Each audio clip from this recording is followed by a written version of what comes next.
Okay guys, welcome back to my channel. ಇವತ್ತು ನಾವು ಹೋಗ್ತಾ ಇದ್ದೀವಿ ಎಡಿನ್ಬರ್ಗ್ ಟು ಸ್ಕಾಟ್ಲ್ಯಾಂಡ್ನ ವೆಸ್ಟ್ ಕೋಸ್ಟ್ಗೆ ಹೋಗ್ತಾ ಇದ್ದೀವಿ. ಒಂದು ಪುಟ್ಟ ಐಲ್ಯಾಂಡಿಗೆ ಹೋಗ್ತಾ ಇದ್ದೀವಿ. ನಾವು ಎಲ್ಲಿ ಹೋಗ್ತಾ ಇವಿ ಅಂತ ನಿಮಗೆ ಹೋಗ್ತಾ ಹೋಗ್ತಾ ಗೊತ್ತಾಗುತ್ತೆ.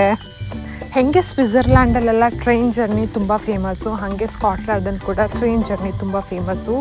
ನಾವು ಎಡಿನ್ಬರ್ಗಲ್ಲಿದ್ವಿ. ಎಡಿನ್ಬರ್ಗ್ ಟು ಇವಾಗ ನಾವು ಹೋಗ್ತಿರೋ ಐಲ್ಯಾಂಡ್ಗೆ ಟ್ರೈನಲ್ಲಿ ಹೋಗ್ತಾ ಇದ್ದೀವಿ. ಮತ್ತು ಈ ಜರ್ನಿ ನಮಗೆ 4 hours ಇರುತ್ತೆ. ನೆಕ್ಸ್ಟ್ ಬೇರೆ ಇನ್ಫಾರ್ಮೇಷನ್ ಕೊಡ್ತೀನಿ. ಇವಾಗ ಬಂದು ಸ್ಕಾಟ್ಲ್ಯಾಂಡ್ನ ಕಂಟ್ರಿ ಸೈಡ್ನ ಎಂಜಾಯ್ ಮಾಡಿ. ಸೊ ಈ ಟ್ರೈನ್ ಎಲ್ಲ ನೋಡಿದ್ರೆ ತುಂಬ ಲಕ್ಸುರಿಯಸ್ ಆಗೇನು ಇರಲಿಲ್ಲ. ಮೇ ಬಿ ಲಕ್ಸುರಿ ಟ್ರೈನ್ಸು ಇರುತ್ತೆ ಅನಿಸುತ್ತೆ.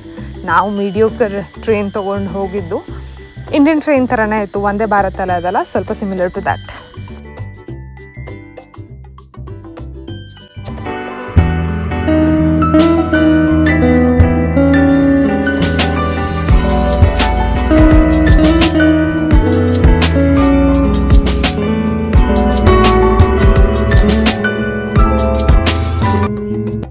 ನೋಡಿ ಗೈಸ್, ಇವಾಗ ಸ್ಕಾಟ್ಲ್ಯಾಂಡ್ನ ಮನೆಗಳು ಬರುತ್ತೆ ಲೈನಪ್ ಆಗಿ. ನೋಡಿ ಎಷ್ಟು ಚೆನ್ನಾಗಿರುತ್ತೆ ಅಂತ. ಗದ್ದೆ ಇರುತ್ತಲ್ವ, ಗದ್ದೆಲಿ ಮನೆ ಕಟ್ಕೊಂಡಿರೋ ಥರ ಕಾಣಿಸುತ್ತೆ ದೂರದಿಂದ. But it's so beautiful. ಎಲ್ಲ ಆರ್ಕಿಟೆಕ್ಚರ್ ಎಲ್ಲ ಒಂದೇ ಥರ. ಲಂಡನಲ್ಲೆಲ್ಲ ಆ ಥರ ರೂಲ್ಸ್ ಇದೆ. ಮೇ ಬಿ UK ಎಲ್ಲ ಕಡೆನೂ ಅದೇ ರೂಲ್ಸ್ ಅನಿಸುತ್ತೆ. ಮನೆಗಳೆಲ್ಲ ಸಿಮಿಲರ್ ಆಗಿರ್ಬೇಕು ಆರ್ಕಿಟೆಕ್ಚರು. ಇಂಟೀರಿಯರ್ ನಿಮಗೆ ಬಿಟ್ಟಿದ್ದು. 4 hours ಜರ್ನಿ ಮುಗಿಸಿ ನಾವು ಬಂದು ತಲುಪಿದ್ವಿ ಇನ್ವರ್ನೆಸ್ಗೆ. ಇನ್ವರ್ನೆಸ್ಸಿಂದ ಐಲ್ ಆಫ್ ಸ್ಕೈಗೆ ಹತ್ತಿರ ಆಗುತ್ತೆ ಅಂತ ಇವತ್ತು ಬಂದು ಇಲ್ಲಿ ಉಳ್ಕೊತಾ ಇದ್ದೀವಿ. ನಾಳೆ ಕಂಪ್ಲೀಟ್ ಡೇ ಟೂರ್ ಮಾಡೋಕ್ಕಿದೆ. ನೀವು ಲಂಡನ್ ಸೀರೀಸ್ ನೋಡ್ತಾ ಇರೋದಾಗಿದ್ರೆ ನಿಮಗೆ ಗೊತ್ತಿರುತ್ತೆ, ನಾವು ಯಾವಾಗಲೂ ಅಷ್ಟೇ ರೂಮ್ ಚೆಕ್-ಇನ್ ಆಗಿ ಸೆಕೆಂಡ್ ಥಿಂಗ್ ಮಾಡೋದೇನಂದರೆ, first thing room check in, second thing grocery shopping. Grocery ಅಂದರೆ ನಮ್ದು ಈ ಸಲ ಏನು Airbnb ಆಗಿರಲಿಲ್ಲ. ಬಟ್ ಏನಾದರೂ ತಿನ್ನೋಕ್ಕೆ ಮಂಚಿಗೆ ಏನಾದ್ರು ತೊಗೊಳ್ಳೋಣ ಅಂತ ಬಂದಿದ್ವಿ. ಶಾಪಿಂಗ್ ಮುಗಿಸ್ಕೊಂಡು ಹೊರಗಡೆ ಬರೋಷ್ಟ್ರಿಗೆ ತುಂಬ ಕತ್ಲೆಯಾಗಿ ಹೋಗ್ಬಿಟ್ಟಿತ್ತು. ಕತ್ಲೆ ಅಂದರೆ ಒಂದು 7 o'clock ಹತ್ತಿರ ಆಗಿತ್ತು. ಬಟ್ ಇಲ್ಲೆಲ್ಲ ಹೆಂಗೆ ಅಂದರೆ ತುಂಬ ಮೋಡ ಕವಿದ ವಾತಾವರಣ. ಆಮೇಲೆ ಗಳಿಗಳಿಗೂ ಮಳೆ ಬರ್ತಾನೆ ಇರುತ್ತೆ. ಮಳೆ ಬರುತ್ತೆ, ಮೋಡ ಆಗ್ತಾ ಇರುತ್ತೆ, ಚಳಿ ಆಗ್ತಾ ಇರುತ್ತೆ, ಆಮೇಲೆ ಸ್ವಲ್ಪ ಸುಧಾರಿಸುತ್ತೆ, ಜೋರಾಗಿ ಗಾಳಿ ಬರುತ್ತೆ, ವಿಚಿತ್ರವಾಗಿರುತ್ತೆ. ನಾವು ಈ ಥರ ಒಂದು ಲೇಕ್ ಇತ್ತು. ಲೇಕಿಂದ ಆಚೆ ಸೈಡು ಸಿಟಿ ಇದೆ, ಈಚೆ ಸೈಡ್ ಸಿಟಿ ಇದೆ. ಸೊ ಈ ಬ್ರಿಡ್ಜ್ ಕ್ರಾಸ್ ಮಾಡಿಕೊಂಡೇ ಹೋಗಬೇಕು ಆ ಕಡೆ ಹೋಗೋದಾದರೆ. ಈವನ್ ವೆಹಿಕಲ್ಸ್ ಕೂಡ ಇದೇ ಬ್ರಿಡ್ಜ್ ಮೇಲೆ ಬರಬೇಕು. ಇದು ಚೆನ್ನಾಗಿತ್ತು. ತುಂಬ ಈವ್ನಿಂಗ್ ಆಗೋಗಿತ್ತು. ಸೊ ಜಾಸ್ತಿ ಏನು ಇಲ್ಲಿ ಎಕ್ಸ್ಪ್ಲೋರ್ ಮಾಡೋಕ್ಕಾಗಿಲ್ಲ. ಹೀಗೆ ಒಂದು ಸ್ವಲ್ಪ ಲೇಕ್ ಮೇಲೆ ವಾಕ್ ಮಾಡಿಕೊಂಡು, ಅಂದರೆ ಬ್ರಿಡ್ಜ್ ಮೇಲೆ ವಾಕ್ ಮಾಡಿಕೊಂಡು ಅವತ್ತಿನ ಡೇನ ಎಂಡ್ ಮಾಡಿದ್ವಿ. ನೆಕ್ಸ್ಟ್ ಡೇ ಮಾರ್ನಿಂಗ್ ಎಲ್ಲ ಬೆಳಗ್ಗೆ ಎದ್ಬಿಟ್ಟು ನಮ್ಮ ಟೂರ್ ಸ್ಟಾರ್ಟ್ ಆಯಿತು. ಐಲ್ ಆಫ್ ಸ್ಕೈ ಬಗ್ಗೆ ತುಂಬ ಸ್ಟೋರೀಸ್ ಇದೆ. ನಾನು ಇವಾಗ ನಿಮಗೆ ಎಲ್ಲ ಸ್ಟೋರೀಸು ಒಂದರ ನೆಕ್ಸ್ಟ್ ಒಂದು ಹೇಳ್ತಾ ಹೋಗ್ತೀನಿ. ಐಲ್ ಆಫ್ ಸ್ಕೈ ಅಂತ ಯಾಕೆ ಹೇಳ್ತಾರೆ, ನಾರ್ಸ್ ಪೀರಿಯಡಲ್ಲಿ ರೂಲ್ ಮಾಡ್ತಿದ್ರಲ್ಲ ಆವಾಗ ಸ್ಕೈ ಅಂತ ಹೇಳಿದ್ರೆ 2 ಮೀನಿಂಗ್ ಬರ್ತಾ ಇತ್ತು. SKY ಅಥವಾ SKI ಅಂತ ಹೇಳಿದ್ರೆ ಕ್ಲೌಡ್ ಅಂತ, ಆ್ಯಂಡ್ ದೆನ್ EY ಅಂತ ಹೇಳಿದ್ರೆ ಐಲ್ಯಾಂಡ್ ಅಂತ. ಸೊ ಇವೆರಡನ್ನ ಕಾಂಬಿನೇಷನ್ ಮಾಡಿದಾಗ ಕ್ಲೌಡ್ ಐಲ್ಯಾಂಡ್ ಆಗ್ತಾ ಇತ್ತಲ್ವ. ಕ್ಲೌಡ್ ಐಲ್ಯಾಂಡ್ನೇ ಐಲ್ ಆಫ್ ಸ್ಕೈ ಅಂತಾರೆ, ಅಥವಾ ಜಸ್ಟ್ ಸ್ಕೈ ಅಂತಾರೆ, ಇಲ್ಲಾಂದರೆ ಮಿಸ್ಟಿ ಐಲ್ಯಾಂಡ್ ಅಂತಲೂ ಅಂತಾರೆ. ಮಿಸ್ಟಿ ಐಲ್ಯಾಂಡ್ ಅಂತ ಯಾಕೆ ಹೇಳ್ತಾರೆ ಅಂದರೆ, ಇಲ್ಲಿರೋ ಎಲ್ಲ ಬೆಟ್ಟ ಗುಡ್ಡಗಳ ಮೇಲ್ಗಡೆ ಕ್ಲೌಡ್ ಬಂದು ಕೂತಿರುತ್ತೆ. ಇಲ್ಲಿದ್ದು ಆಕಾಶಕ್ಕೂ ಭೂಮಿಗೂ ಇಲ್ಲಿಗೆ ತುಂಬ ಕಡಿಮೆ ದೂರ ಇದೆ ಅಂತ ಅನಿಸುತ್ತೆ. ಸೊ ಅದಕ್ಕೆ ಇದನ್ನು ಕ್ಲೌಡಿ ಐಲ್ಯಾಂಡ್ ಅಥವಾ ಮಿಸ್ಟಿ ಐಲ್ಯಾಂಡು, ಇಲ್ಲಾಂದರೆ ಐಲ್ ಆಫ್ ಸ್ಕೈ ಅಂತ ಹೇಳ್ತಾರೆ. ಇಲ್ಲಿ ಏಪ್ರಿಲ್ ಹಾಗೆಲ್ಲ ವಿಂಟರ್ ಸ್ಟಾರ್ಟ್ ಆಗುತ್ತಂತೆ. ಸೊ ನೀವು ನೋಡ್ಬೋದು ಸ್ನೋ ಎಲ್ಲ ಬರೀ ಟಿಪ್ಪಲ್ಲಿದೆ ಅಷ್ಟೇ.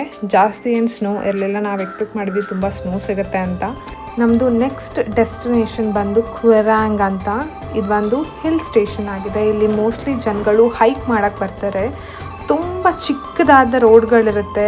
ಹೆಂಗಂದರೆ ಹೇರ್ ಪಿನ್ಸ್ ಇರುತ್ತಲ್ವ, ಈ ಘಾಟ್ ಸೆಕ್ಷನ್ ಅಂತಾರೆ ಈ ಕಡೆ. ಸೊ ಘಾಟ್ ಸೆಕ್ಷನ್ಗಳ ಥರ ಇರುತ್ತೆ. ಆ್ಯಂಡ್ ತುಂಬ ಎಕ್ಸ್ಪೀರಿಯೆನ್ಸ್ ಇರಬೇಕು ನಿಮಗೆ ಡ್ರೈವಿಂಗ್ ಮಾಡೋಕ್ಕೆ. ಇಲ್ಲಿ ನಿಮ್ಗೆ ಎಕ್ಸ್ಪೀರಿಯೆನ್ಸ್ ಇಲ್ಲ ಅಂದರೆ ಆಕ್ಸಿಡೆಂಟ್ ಆಗೋದು ಗ್ಯಾರಂಟಿ. ಅಲ್ಲಿ ಹಿಂದೆ ಕಾಣಿಸ್ತಿದ್ದಲ್ಲ ಆ ಥರ ಸಣ್ಣದಾಗಿರುತ್ತೆ ರೋಡ್ಗಳು. ಹೀಗೆ ಬೆಟ್ಟದ ಸುತ್ಕೊಂಡು ಮೇಲೆ ಬರಬೇಕಿರುತ್ತೆ. ಮೇಲೆ ಬಂದಮೇಲೆ ವ್ಯೂ ಮಾತ್ರ ಸಿಕ್ಕಾಬಟ್ಟೆ ಚೆನ್ನಾಗಿರುತ್ತೆ. ಇನ್ವರ್ನೆಸ್ ಒಂದಿನ ಇದ್ದು ಸುಮ್ಮನೆ ಆಚೆ ಈಚೆ ನೋಡ್ಕೊಂಡು ಹೋಗೋಣ ಅಂತ. ಬಟ್ ನಾವು ಟ್ರೈನಲ್ಲಿ ಬರಬೇಕಾದ್ರೆ ಒಬ್ಬ ಇಂಡಿಯನ್ ಸಿಕ್ಕಿದ್ರು. ಅವರು ಲಂಡನಲ್ಲಿ ವರ್ಕ್ ಮಾಡ್ತಿರೋದಂತೆ. ಅವರು ಐಲ್ ಆಫ್ ಸ್ಕೈ ಡೇ ಟೂರಿಗೆ ಬರ್ತಾಯಿದ್ರು. ಸೊ ಅವ್ರು ನಮ್ಗೆ ಹೇಳಿದ್ರು, ನೀವು ಏನು ಮಾಡ್ತೀರಾ ನಾಳೆ ಅಂತ ಕೇಳಿದಾಗ ನಾವು ಹೇಳಿದ್ವಿ, ಏನೂ ಇಲ್ಲ, ಸುಮ್ಮನೆ ಹಿಂಗೆ ಊರು ಸುತ್ಕೊಂಡಿರ್ತೀವಿ ಅಂತ. ಆವಾಗ ಅವ್ರು ಹೇಳಿದ್ರು, ಯಾಕೆ, ಇಲ್ಲಿ ಡೇ ಟೂರ್ ಇದೆ, ಚೆನ್ನಾಗಿರುತ್ತೆ, ಎಂಟೈರ್ ಡೇ ನೀವು ಫುಲ್ ಐಲ್ ಆಫ್ ಸ್ಕೈ ನೋಡ್ಬೋದು ಅಂದಾಗ ನಾವು ಅದನ್ನು ಲಾಸ್ಟ್ ಮಿನಿಟಲ್ಲಿ ಬುಕ್ ಮಾಡ್ಕೊಂಡ್ವಿ. ಐಲ್ ಆಫ್ ಸ್ಕೈನ ಮಿಸ್ಟ್ರಿ ಐಲ್ಯಾಂಡ್ ಅಂತಲೂ ಅಂತಾರೆ. ಯಾಕಂದರೆ ಇಲ್ಲಿ ಸ್ಟೋರಿಗಳು ತುಂಬ ಮಿಸ್ಟೀರಿಯಸ್ ಆಗಿದೆ. ಇಲ್ಲಿ ಜೈನ್ಸ್ ಬಗ್ಗೆ ಸ್ಟೋರಿ ಇದೆ, ಫೆರೀಸ್ ಬಗ್ಗೆ ಸ್ಟೋರಿ ಇದೆ, ಇವನ್ ಡೈನೋಸರ್ ಫಾಸಿಲ್ಸ್ ಕೂಡ ಇಲ್ಲಿ ಸಿಕ್ಕಿದೆಯಂತೆ. ನೆಕ್ಸ್ಟ್ ಸ್ಟಾಪ್ ಬಂದ್ಬಿಟ್ಟು ಡುನ್ ವ್ಯಾಗನ್ ಕ್ಯಾಸಲ್. ಕ್ಯಾಸಲ್ ಸ್ಟೋರಿ ಏನಂತ ಹೇಳಿದ್ರೆ, ಕ್ಲಾನ್ ಮೆಕ್ಲೌಡ್ ಅನ್ನೋ ಒಬ್ಬ ಕಿಂಗು ಇಲ್ಲಿ 800 years ಈ ಕ್ಯಾಸಲ್ ಅಲ್ಲಿ ರೂಲ್ ಮಾಡಿದಾನಂತೆ. ಸೊ ಅವ್ನ ಸ್ಟೋರಿ ಏನಂತ ಹೇಳಿದ್ರೆ, ಅವನು ಒಂದು ಫೆರಿ ಪ್ರಿನ್ಸಸ್ ಜೊತೆ ಲವಲ್ ಬೀಳ್ತಾನೆ. ಸೊ ಬಟ್ ಫೆರೀಸ್ನ ಹ್ಯೂಮನ್ಸ್ ಮದುವೆ ಆಗಂಗಿರ್ಲಿಲ್ಲ ಅಲ್ಲ, ಹಾಗಾಗಿ ಅವನು ಫೆರಿ ರಾಜನ ಹತ್ರ ಪರ್ಮಿಷನ್ ಕೇಳ್ಬಿಟ್ಟು ನಾನು ಇವಳನ್ನ ಮದ್ವೆ ಆಗ್ಬೇಕು ಅಂತ ಕೇಳಿದಾಗ ಅವ್ನು ಹೇಳ್ತಾರಂತೆ, ಓಕೆ ನೀನು ಮದ್ವೆ ಆಗ್ಬೋದು, ಬಟ್ ನಿಂಗೆ 1 ವರ್ಷ 1 ದಿನ ಅಷ್ಟೇ ಇವಳ ಜೊತೆ ನಿನಗೆ ಟೈಮ್ ಸ್ಪೆಂಡ್ ಮಾಡಕ್ಕಿರೋದು. ಅದಾದ್ಮೇಲೆ ಅವಳು ಬ್ಯಾಕ್ ಟು ಅವ್ರದ್ದು ಫೆರಿ ಲ್ಯಾಂಡ್ಗೆ ಬರ್ಬೇಕಾಗುತ್ತೆ ಅಂತ ಹೇಳ್ತಾರೆ. ಮತ್ತೆ ಇವ್ರಿಬ್ರು ಅಗ್ರಿ ಆಗ್ಬಿಟ್ಟು ಇವ್ರಿಬ್ರು ಮದ್ವೆ ಆಗ್ತಾರೆ.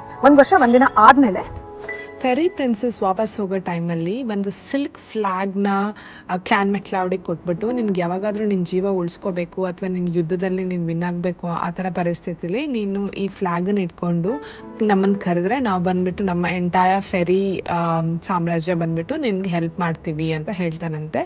ಆವಾಗ ಅವ್ನು 2 ಸಲ ಅದನ್ನು ಯೂಸ್ ಮಾಡ್ಕೋತಾನೆ. ಲಾಸ್ಟ್ ಇನ್ನೊಂದು ವಿಶ್ ಹಾಗೆ ಉಳಿದಿರುತ್ತೆ.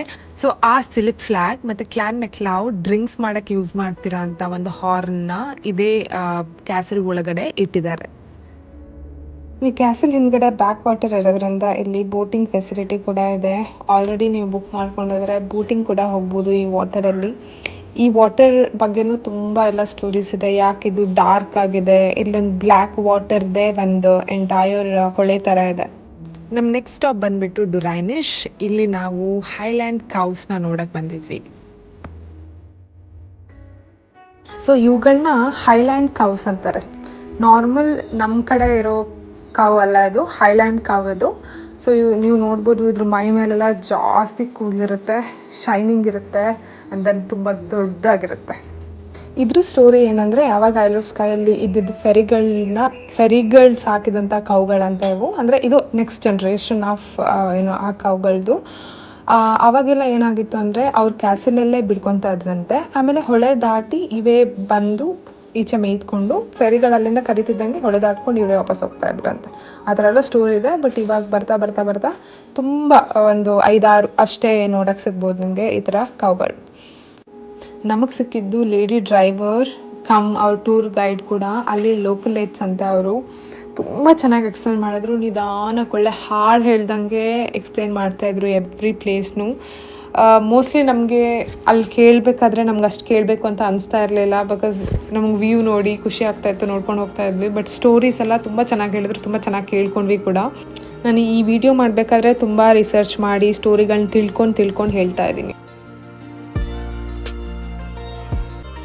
ಓಕೆ, ನೆಕ್ಸ್ಟ್ ಬಂದು ಫೆರಿ ಪೂಲ್ಸ್ ಐಲ್ ಆಫ್ ಸ್ಕೈಯಲ್ಲಿ ಏನನ್ನು ಇಂಡಿಕೇಟ್ ಮಾಡುತ್ತೆ ಅಂದರೆ, ಆವಾಗ ಫೆರಿಗಳೆಲ್ಲ ಏನಿದ್ರು ಅವ್ರಿಗೆ ಹ್ಯೂಮನ್ ಆಗಿ ಕನ್ವರ್ಟ್ ಹಾಕ್ಕೋಬೇಕು ಅಂತ ಹೇಳಿದ್ರೆ ಈ ಫೆರಿ ಪೂಲಲ್ಲಿ ಬಂದು ಅವ್ರು ಸ್ನಾನ ಮಾಡಿದ್ರೆ ಅವ್ರ ಸ್ಕಿನ್ನ ಶೆಡ್ ಮಾಡಿಬಿಟ್ಟು ಅವರು ಹ್ಯೂಮನ್ಸ್ ಆಗಿ ಕನ್ವರ್ಟ್ ಆಗ್ತಾ ಇದ್ರಂತೆ.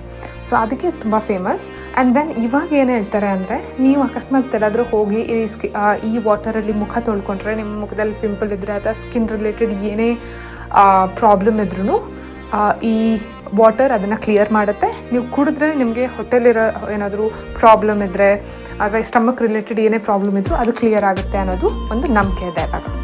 ನೆಕ್ಸ್ಟ್ ಸ್ಟಾಪ್ ಬಂದು the old man off star, ಇದನ್ನು ಸ್ಟಾರ್ ಅಂತಲೂ ಕರೀತಾರೆ. ಐಲ್ ಆಫ್ ಸ್ಕೈಯಲ್ಲಿ ನಾನು ಮೊದಲೇ ಹೇಳ್ದಂಗೆ ಇಲ್ಲಿ ತುಂಬ ಜಾಯಂಟ್ಸ್ ಆಮೇಲೆ ಫೆರೀಸ್ ಎಲ್ಲ ಇದ್ದರು ಅಂತ ಹಳೆ ಕಾಲದವ್ರು ಹೇಳ್ತಾರೆ.